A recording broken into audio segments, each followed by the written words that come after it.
இங்க சிட்டில ஒர்க் பண்ணிட்டு இருக்க அவங்க பொண்ணோட அபார்ட்மெண்ட்டுக்கு அவங்க அம்மாவும், அப்பாவும் வராங்க. அம்மா அந்த பொண்ண தனியா கூட்டு பேசும்போது, அந்த பொண்ணு கேட்கிறா, "நீங்க மட்டும் தானம்மா வரேன்னீங்க. நம்ம 2 பேரும் ஜாலியா வெளிய சுத்தலான்னு பார்த்தா, அப்பாவையும் கூட்டு வந்திருக்கீங்களேன்னு" கேட்டா, கடைசி நிமிஷத்துல அவர் வரேன்னு சொல்ட்டாருன்னு சொல்றாங்க.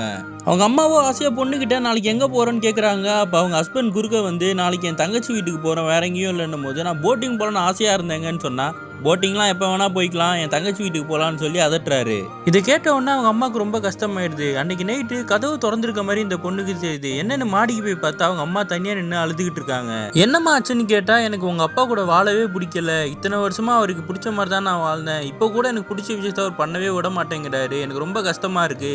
நான் பேசாம மூவ் ஆகி உன் கூடயே இந்த அபார்ட்மெண்ட்ல வந்து தங்கிரவான்னு" கேட்டா, அந்த பொண்ணு சொல்றா, "அப்பா கொஞ்சம் கோவக்காரதாம்மா. நீ அதுக்காக இந்த மாதிரி லூசு மாதிரிலாம் பண்ணக்கூடாது. நீ தூங்கிட்டு எந்திரிச்சனா எல்லாம் சரியா போயிரும்னு" சொன்ன உடனே இவங்களுக்கு ரொம்ப கஷ்டமாயிடுது. நம்ம பொண்ணு கூட நம்மள புரிஞ்சுக்கலையேன்னு சொல்லி.